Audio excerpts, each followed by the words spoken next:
Nous venons d'écouter l'évangile selon saint Matthieu, nous racontant la passion de Jésus-Christ. En parlant de la passion de Jésus-Christ, nous avons trois mots à retenir. L'humilité, confiance et obéissance.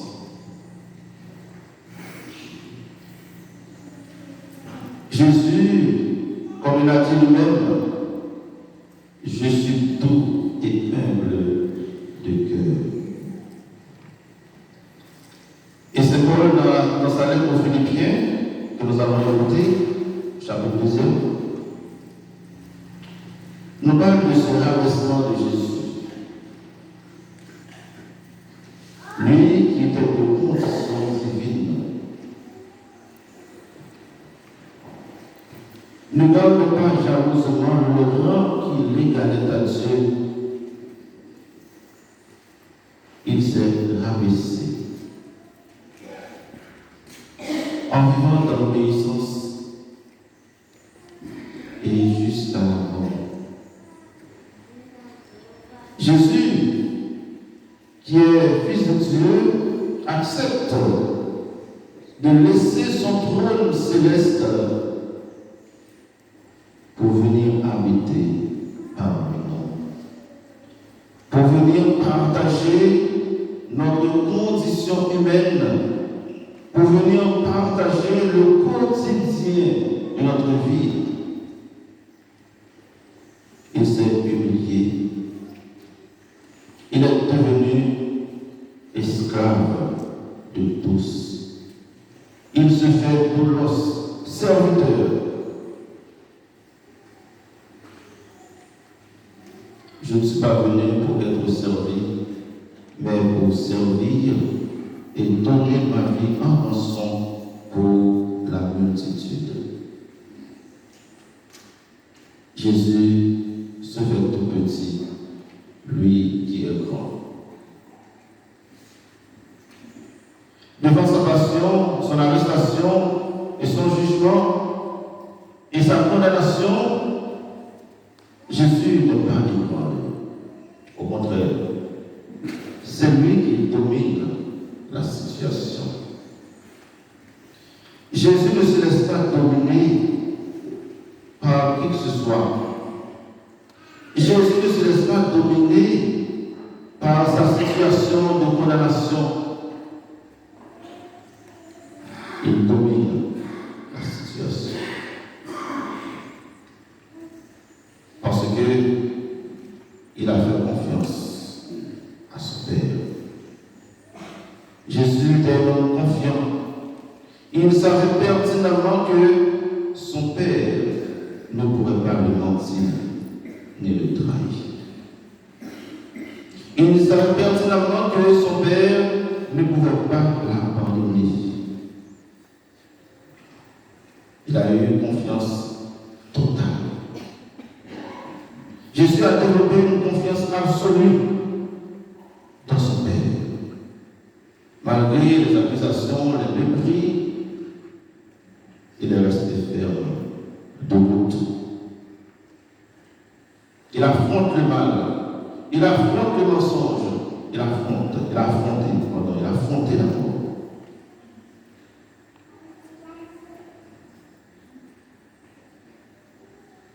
Jésus se trouve seul. Où sont ses disciples, ceux qui l'accompagnaient? Les disciples qui partageaient sa vie, qui partageaient son intimité, où sont-ils? Ils sont tous désertés. Ils ont pris le marquis. Ils l'ont abandonné.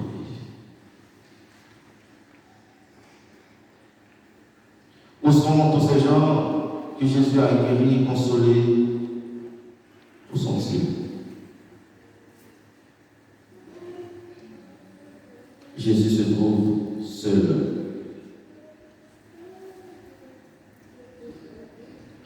Tout cela, Jésus l'a vécu dans une parfaite obéissance à son Père. Comme le disciple, Jésus aurait pris la fuite. Jésus aurait pu s'arrêter en chemin. Non. C'est comme si nous disions que Jésus avait fait le vœu d'obéissance à son Père. Il a promis à son Père d'aller jusqu'au bout. Il a dit à son Père, tu peux compter sur moi pour sauver l'humanité. Tu peux compter sur moi pour sauver les pécheurs. Jésus est un homme de parole. Il a gardé sa parole jusqu'au bout. Et par la suite, par rapport à sa fidélité à son Père, le Père va le ressusciter d'entre les morts. Comme on dit dans le psaume, je ferai de tes ennemis le marchepied de ton trône.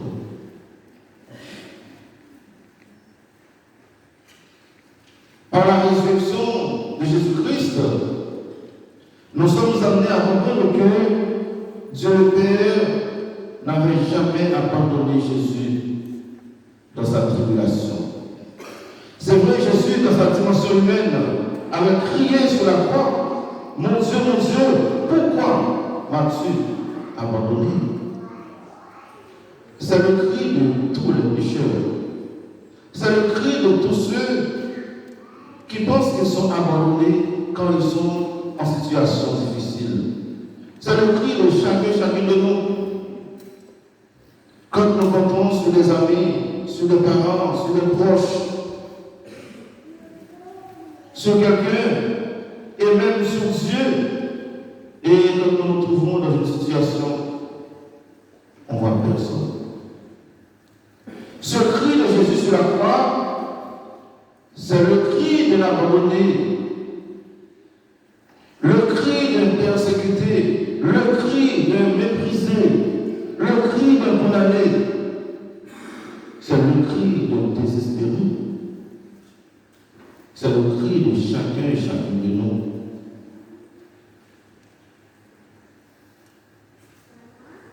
La vie de Jésus, c'est votre vie. Et votre vie doit être en retour la vie de Jésus. Jésus a vécu vos situations, nos situations. Jésus a vécu notre vie. Ce n'est pas un faire semblant, c'était pour de vrai. Jésus a été accusé, rejeté, jugé, condamné et mis à mort. Il a été crucifié. Mais Dieu le Père l'a ressuscité.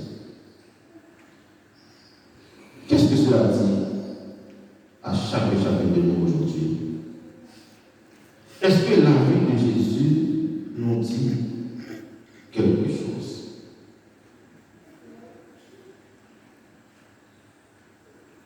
À quoi cela nous invite? Qu'est-ce que nous pouvons tirer pour notre vie personnelle, pour notre vie familiale, pour notre vie professionnelle, pour notre vie chrétienne? Qu'est-ce que nous pouvons tirer comme leçon spirituelle? Est-ce que la passion de Jésus a encore un sens pour nous chrétiens, chrétiennes? Nous sommes des hommes et des femmes en quête du bonheur. Pas vrai? Pas vrai? Nous sommes à la quête du vrai bonheur. Pas vrai? Nous sommes en quête de la vie éternelle. Nous voulons vivre éternellement. Pas vrai? Personne ne voulait mourir. Cette vie est belle. Elle est fascinante. Nous voulons vivre éternellement. Oui, nous le pouvons. Jésus, à travers sa passion, sa mort, sa descente aux enfers, à travers sa résurrection et son ascension, nous donne cette vie vie éternelle. Par sa mort sur la croix, il a détruit la mort pour toujours. Jésus a mis une fin au pouvoir de la mort, au pouvoir du diable. Comme dit l'apôtre Paul aux Romains, aux morts, où est ta victoire? Aux morts, où est ton aiguillon?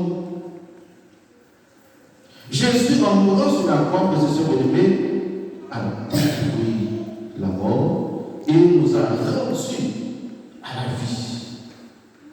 Il a dit dans son évangile, dans l'évangile selon Saint Jean, je suis venu pour que vous ayez la vie et la vie en abondance. Jean chapitre 10, verset 10. Cette vie en abondance, nous l'avons à travers la mort, la résurrection et l'ascension de Jésus-Christ.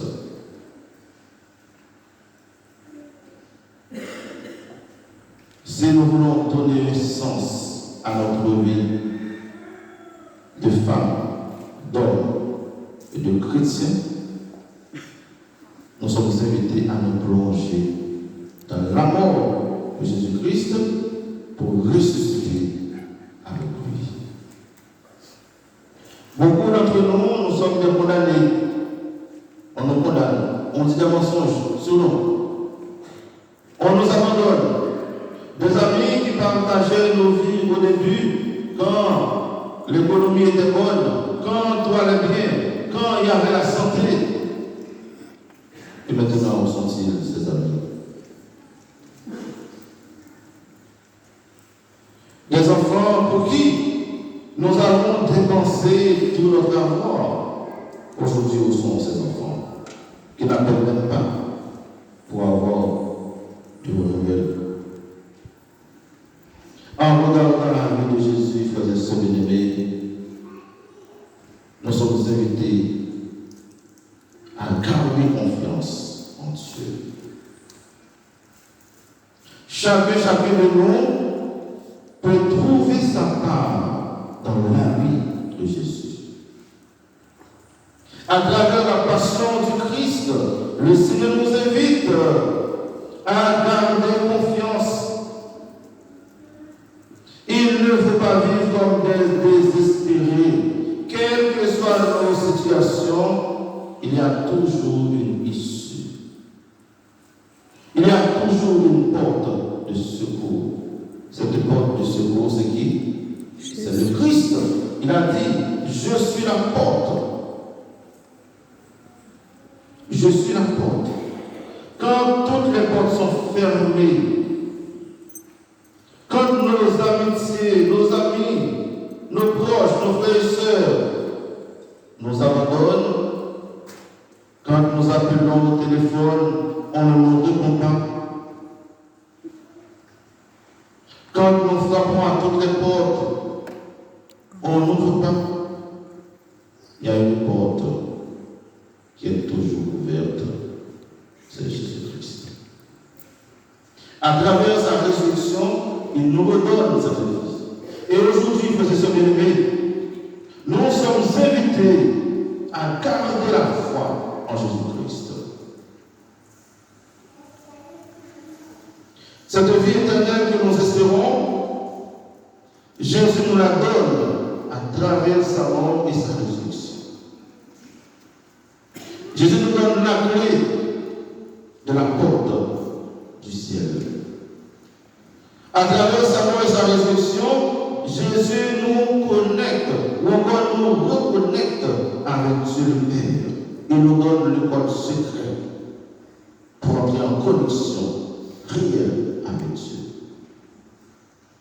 Quand vous êtes arrivé quelque part, vous demandez, la première chose que vous demandez, c'est est-ce que je peux avoir le code du Wi-Fi, s'il vous plaît? Vous voulez connecter, vous voulez naviguer, surfer. Eh bien, Jésus nous donne le code secret du ciel. Quand tout est fini, quand il n'y a plus d'espoir, revenez au Seigneur. Jésus Jésus a pris sur son dos nos péchés. Jésus a pris sur son dos nos condamnations. Jésus a pris sur son dos nos fautes. Il donne sa vie pour nous. Voilà pourquoi nous sommes invités à croire en lui. Ne faites pas comme Judas. Ne vous tuez pas. Ne vous donnez pas la mort. Jésus a déjà pris la mort à votre place. Jésus a déjà donné sa vie pour vous. Quel que soit le péché commis, quelle que soit la faute commise, ne vous tuez pas.